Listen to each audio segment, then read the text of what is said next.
So good afternoon, students. Let's start with where we had left off yesterday.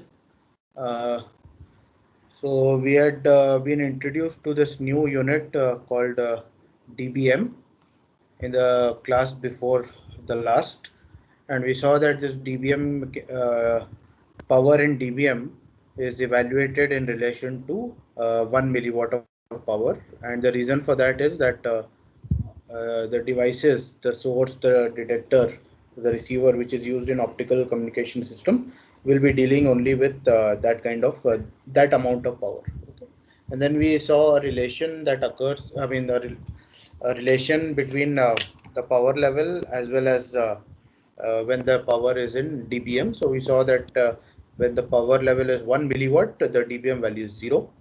When the power level is in microwatt, you get negative dBm values, and you get positive dBm values when the power level is above 1 milliwatt. So that is helpful to us checking the answer, and we have used that in the numericals. Okay. Then we derived the equation for the attenuation. This is very important in terms of the exam, because the derivation usually comes in as a question. And then we have seen that you can use this equation. You can use multiple equations to find the value of alpha or power or length depending on the numerical which is asked. And based on this, then we have solved multiple numericals. So we've touched upon the numericals of all types. That is when alpha and length is given, and when you have to find the power, and when power is given and you have to find alpha and the length. Okay, so we've looked at those numericals. Uh, we'll look at some more numericals of attenuation towards the end of this module, once we have done dispersion as well. So today let's look at what are the reasons for this attenuation. Right? So we'll concentrate on uh, how attenuation occurs. How attenuation occurs. Okay. So we want to answer that.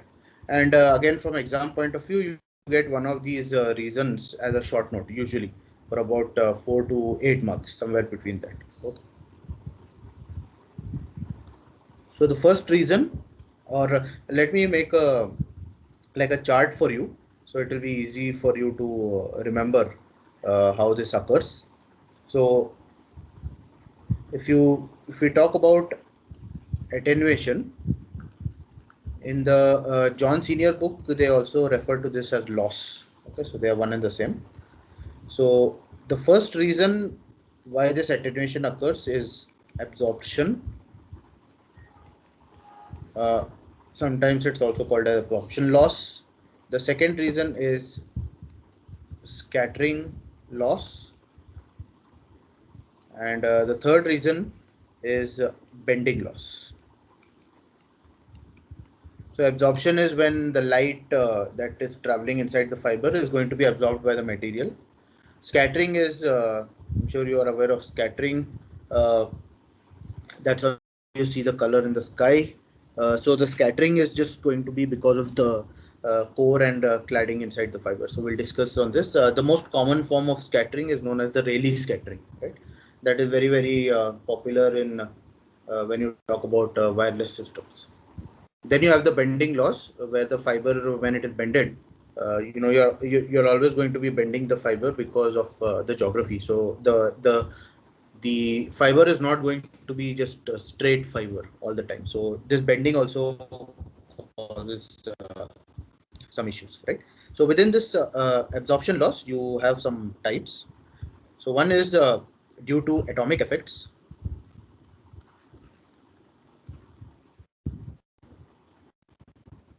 The other absorption loss, extrinsic absorption loss, and the third part is known as intrinsic. So we'll see today what is the difference between extrinsic and intrinsic absorption loss, and what is this atomic effects. Now when it comes to the scattering loss, there are two types of scattering. One is known as the linear scattering, and the other one is known as the non-linear scattering. Now since the fiber is a non-linear channel, the scattering is also going to be non-linear. So within the linear scattering, you have the very popular Rayleigh scattering. There's another kind of scattering which is known as the Mie scattering or Mie scattering. It's pronounced both ways, MIE.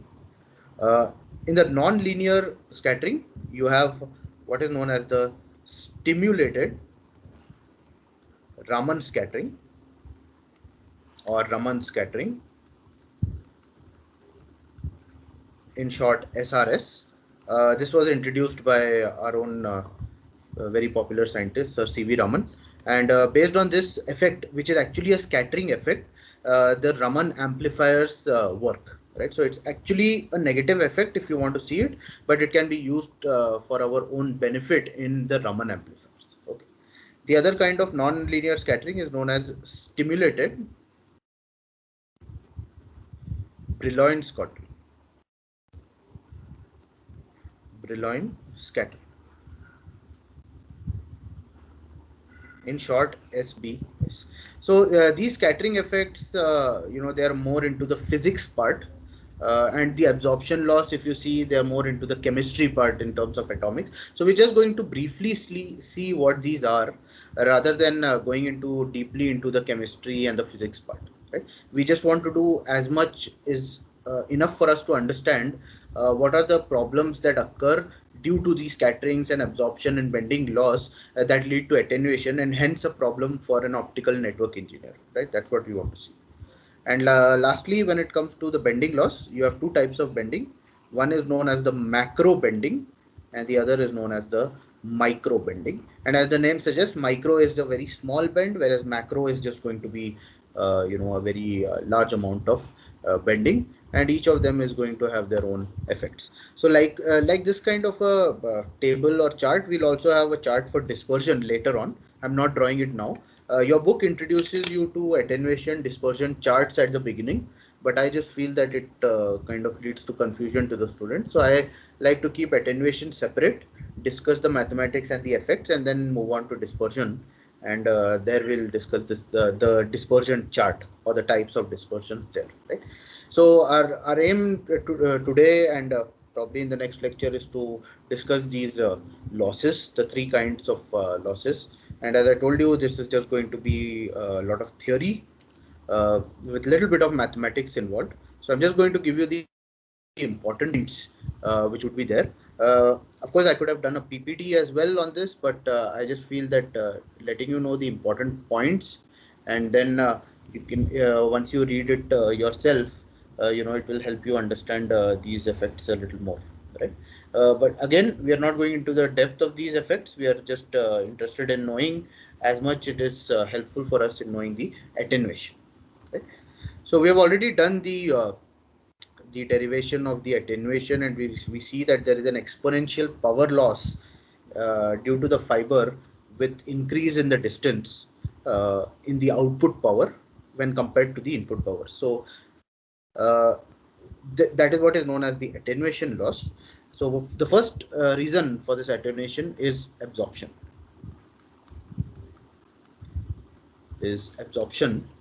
And it is caused because of three effects, right? So the first effect is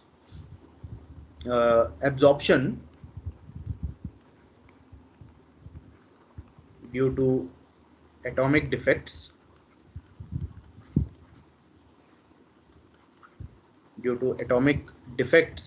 in glass composition. So this is going to happen if your fiber is made up of glass. Second is the extrinsic absorption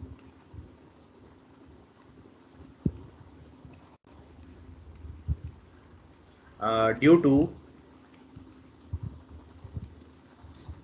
impurity atoms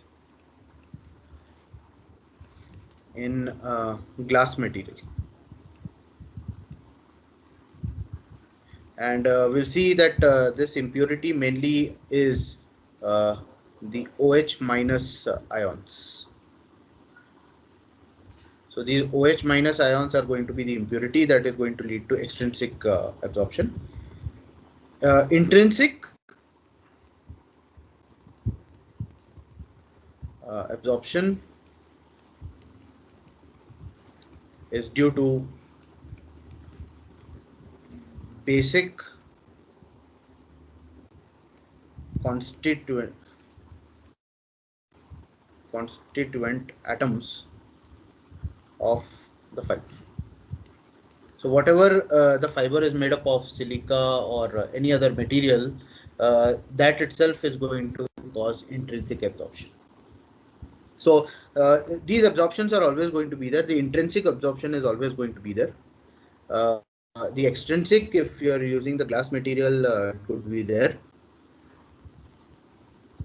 And if we use the glass again, because of its composition, the absorption would be there because of the atomic defects, right?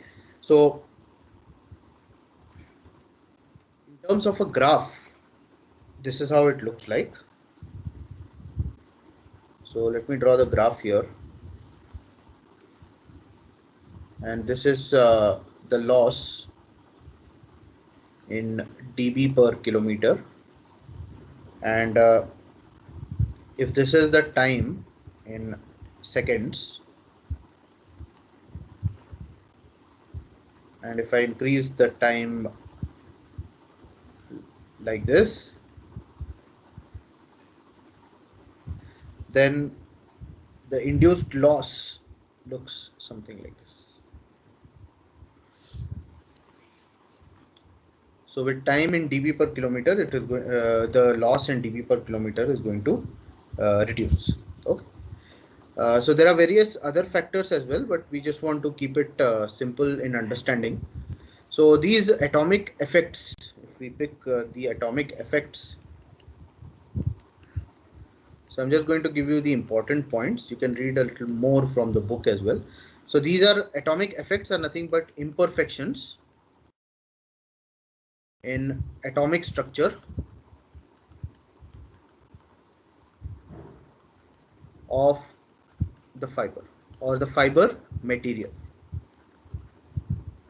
So all the material which we are going to use for fiber is not going to be perfect. There are going to be some impurities, and that is going to lead to atomic effect. So this is the example could be, if you want to go into a little chemistry aspect, the example could be you're missing a molecule, high density of the atom groups which you are using, or some oxygen defects in the structure. So this loss will be caused basically because of the atoms missing or the molecules missing there, right? These are usually negligible compared to intrinsic and extrinsic methods. However, it becomes significant if you expose the fiber to some kind of radiation, right? Which will usually be occurring in somewhere near nuclear reactors or those kind of environment. So usually the atomic effect will be negligible. Negligible compared to the intrinsic and the extrinsic kind of absorption, right? So it makes sense for us to talk a little more on the intrinsic absorption loss. However, this atomic effects, as I just mentioned, it will be higher if you expose it to some kind of radiation, like an ionizing radiation. Right? So next, let's look at what is this extrinsic loss. So this extrinsic absorption loss, it is one of the dominant absorption loss, and this will occur due to presence of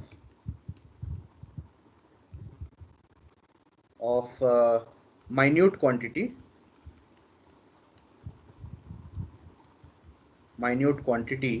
of impurities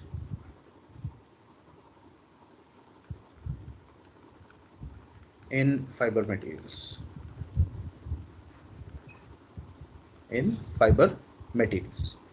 So mostly, as I told you before, these impurities are going to be the OH minus ions.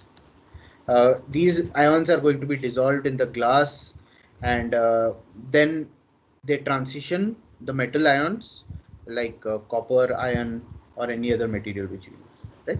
So this loss is either because of some transition between energy levels within these ions, or transition between the same ions. So usually caused due to transition of the ions. Okay, so these are your important words. So caused due to transition of the ions of the ions, right? So just to give you an idea in terms of a graph, I would also suggest that if this kind of a question is asked, you highlight the important words like transition of the ions, and if possible also draw the graph so it really shows clarity of the answer. So alpha in dB per kilometer, and if you have the wavelength in nanometer, and if we draw our windows which we had done previously,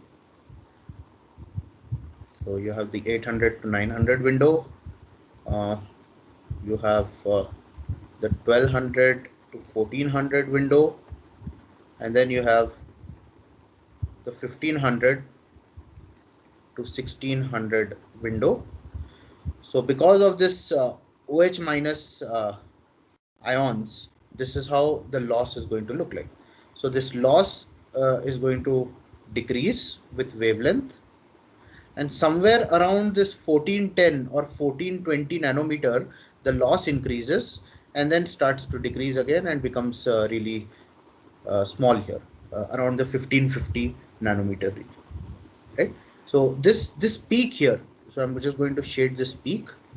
This peak here is due to OH minus ions.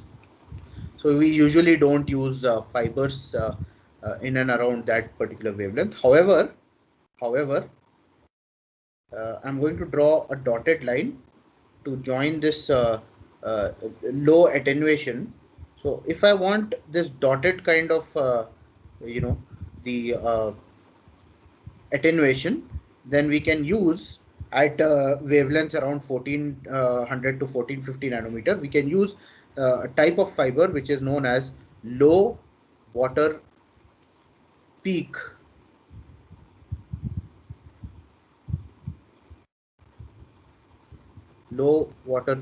fibers, or LWPF.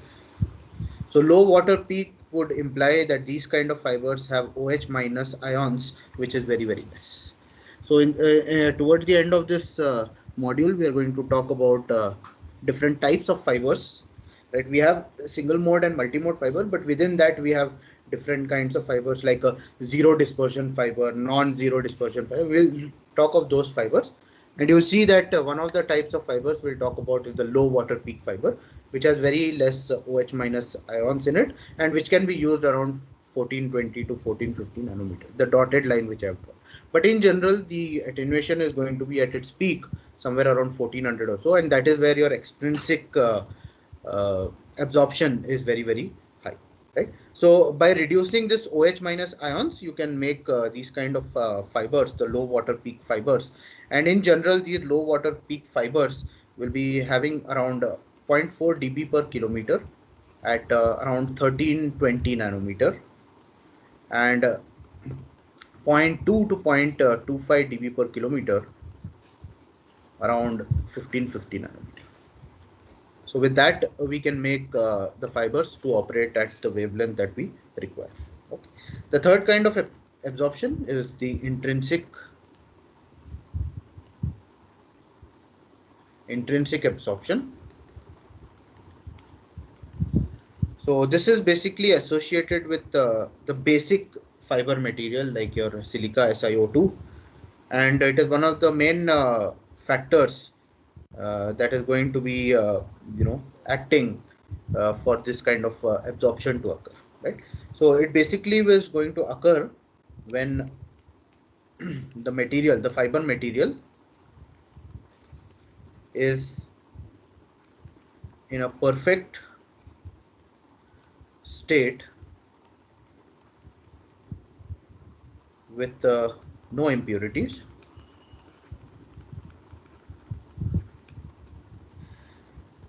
but still the defect will occur. So this is one of the basic properties of basic losses which will always occur. Whatever you do with the material that you use for the fiber, this is always going to occur, right? So with this, the loss intrinsic, so I'm just going to write loss int. This has an equation, and this is given as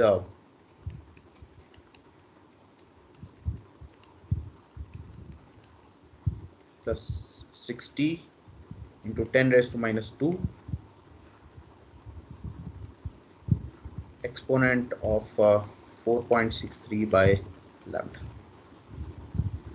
So this equation will help us in understanding what would be the intrinsic loss at a particular wavelength. Of course, it's difficult to remember this equation, but I just written it to show you that this loss, the intrinsic loss, will also be related to the wavelength of the operation lambda.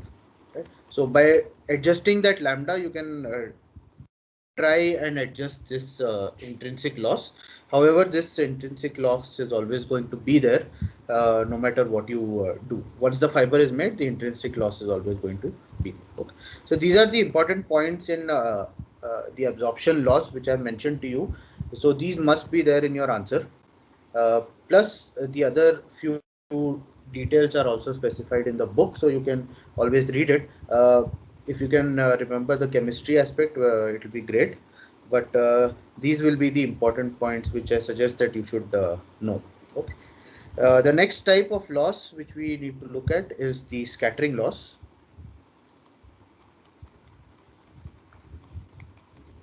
So this scattering loss will occur when the propagation of light, it interacts with any particle in the fiber, right?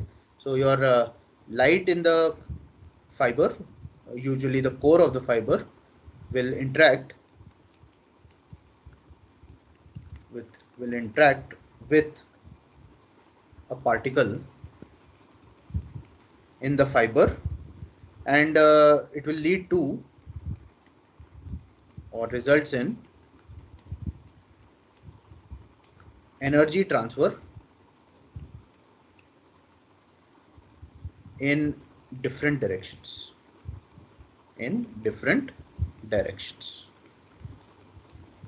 Okay. So this, so you can visualize that the light is propagating inside the fiber, and then there is another particle in front of it. They both are going to like collide, and because of which the energy transfer is going to occur. So whatever energy is there in the light while it is propagating will be transferred into that particle, and that particle will get more energy, and then it will start behaving the way it does, right? So because of that, the scattering is going to occur, and the light is going to move in different directions rather than only falling or following the axis of the fiber, right? So diagrammatically, it would look like this. If you have this as the core, the light is supposed to follow this axis of the fiber, but if there is a particle, let's say here, then the light is just going to move on this side or on that side, right? So that's not a good scenario for us because of the particle, right? More so, this particle here will get some energy from the light, and then this particle will start to interfere, right? So usually these scatterings will occur due to microscopic or very small microscopic variation in the material. So there could be like a small bend or a small cut, and because of which the particle appears, and because of that this kind of scattering starts to occur here. Okay. So in terms of this, the scattering, we'll discuss what these scatterings will do. What are the types of scattering and what exactly how they behave, the linear and the non-linear scattering. Okay. But if we want to look at a graph, so this is a graph which has been found experimentally. So if you look at a graph, it's a 3 parameter graph. If this is the loss or the attenuation in dB per kilometer, and this is the photon energy, that is light energy, and let's say this is an electron volt, and this is the wavelength on top, which is lambda in nanometer. Then as the wavelength will increase, and as the photon energy also increases, it is seen that the trend of the graph, the loss, will be something like this.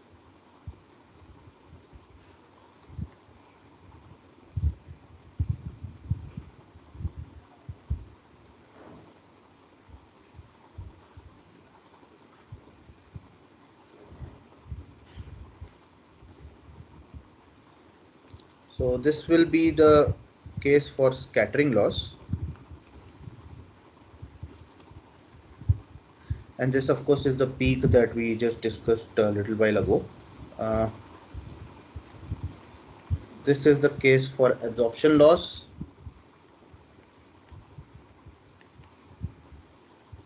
And this is again another absorption loss. But this is in the infrared region, that is very high frequency there. And this absorption loss is in the ultraviolet region. Right? And your scattering loss occurs somewhere here. Okay, so that is the trend of the loss with wavelength and photon energy. Okay, so this is some of the important points about the scattering loss. Of course, you can have two types of scattering. One is the linear scattering, and here you would have the Rayleigh scattering.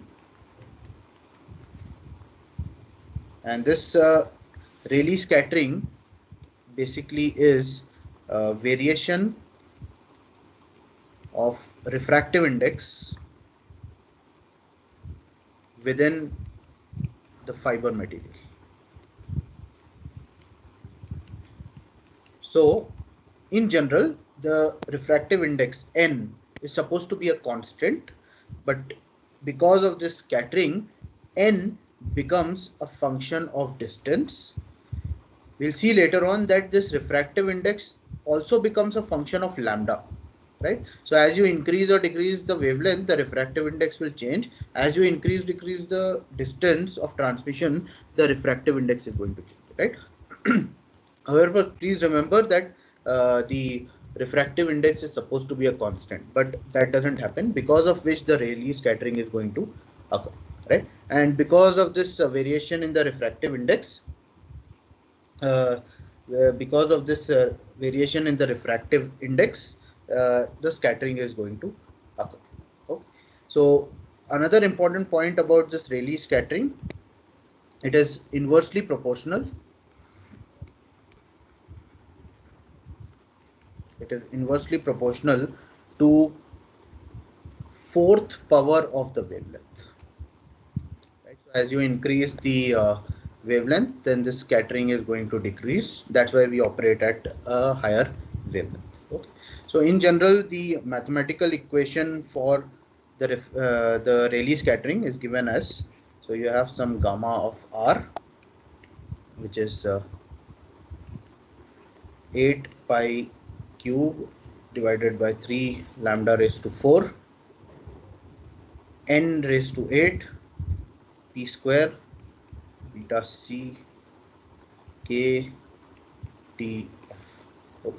So your lambda is the wavelength, n is the refractive index, p is the photoelastic coefficient, beta is the what is known as the compressibility, tf is known as the fictive temperature, or temperature at which the glass will reach its thermal equilibrium, and k is the Boltzmann constant. Okay, so I've just given you this equation which can help us in finding the Rayleigh scattering value. Of course, the derivation is outside the scope. In some notes, some books, you'll also find numericals based on this, but I have not seen numericals of this in the exam. So once time permits later on, maybe I'll solve a numerical on this. However, I have solved this numerical based on this in the notes which are uploaded, so you can always look at it. It's just plugging in the values in the equation. Okay. So I'm not doing the numericals right now. Right now, the aim is to just look at the scatterings. Okay. The other kind of linear scattering is known as the Mie scattering or the Mie scattering, the way you want to pronounce it. And This scattering is basically when size of this material, the size of material is comparable or greater than wavelength. And then this is when the my scattering or the me scattering becomes significant. Okay, so this is where you'll have this kind of scattering becoming significant. Okay, this is caused usually due to inhomogeneities, and these inhomogeneities occur due to improper design of the fiber, any manufacturing defects in the fiber.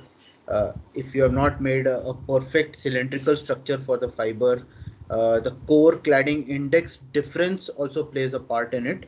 If there are any radius or diameter fluctuations of the core and cladding, this leads to the me scattering or the my scattering. Okay, so there's few more details about this kind of scattering, but for us what is important is just to know that there is some kind of scattering which is known as the my scattering, and it occurs and when it is significant. Okay.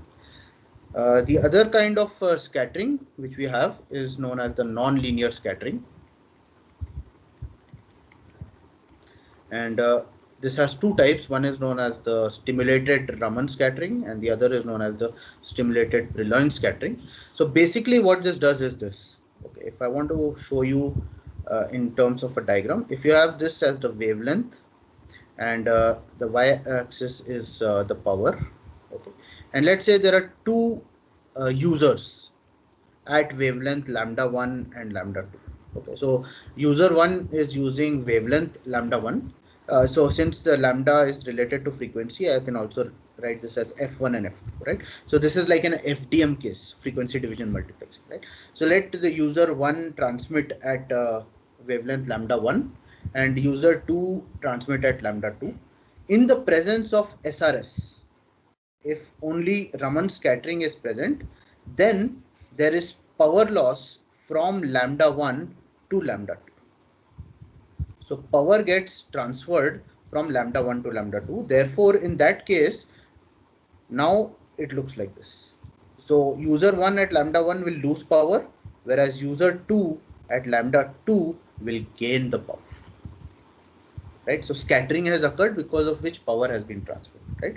So this is our SRS, and this Raman scattering occurs only in the forward direction.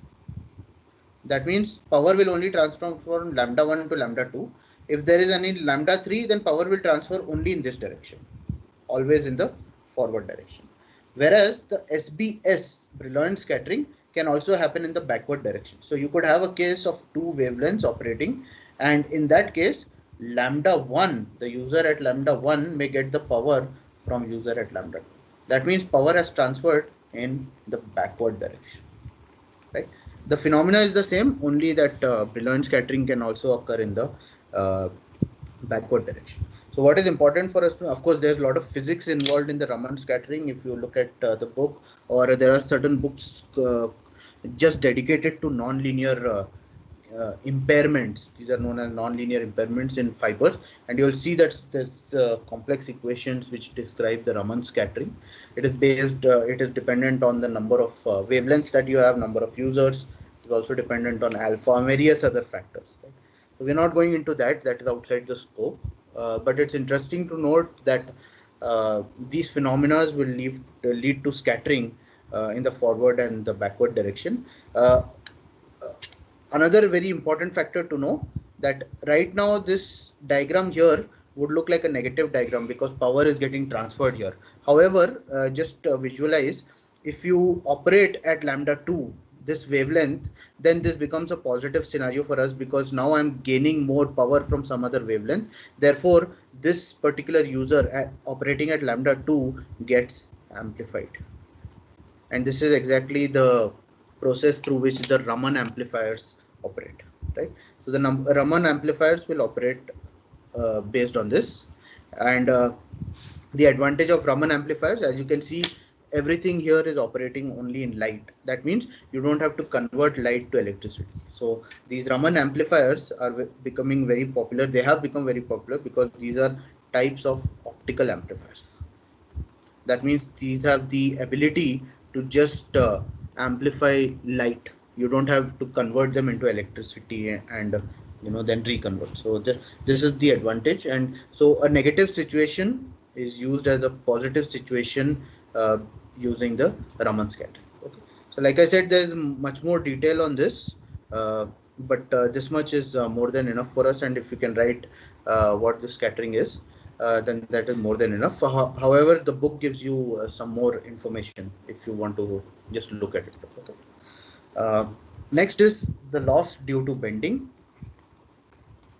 and this has two types: the macro bending and the micro bending.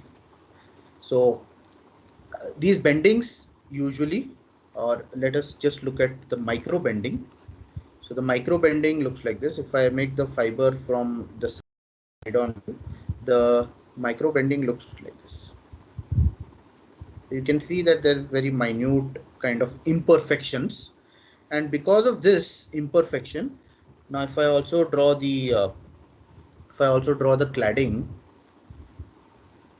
and the cladding also has minute imperfections, then because of this, the light which is supposed to pass only inside the core will now go inside the cladding, right? Some part of it will stay inside the core. So this is not a good situation, but this will always be occurring because there are always going to be bends in the fiber no matter what we do, right? So we should be ready in the system to take care of these bendings, right? So this micro bending, this is defined as small scale fluctuations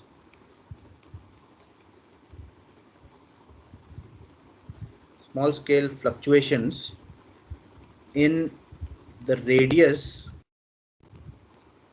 of curvature of fiber axis. The worst part, this micro bending or bendings, these are random in nature. So we don't know when we are going to encounter them. Okay, so we have to be ready for them. They are created due to non-uniformities in the manufacturing process when the fiber is not just straight, and some pressure during the making of the fiber is just going to create some small scale fluctuations, small scale bending, and that is going to lead to micro bending. So this is always going to be there. We cannot get rid of this. The other type of bending that we have is the macro bending. So if you visualize, the bending looks like this. This is the core. So you can visualize, if I have to put it, if I have to deploy the fiber on a road, on a residential area, then the fiber will have to undergo these kind of bends. So you'll have the fiber which looks like this. So there is an immense amount of bending in the fiber, right?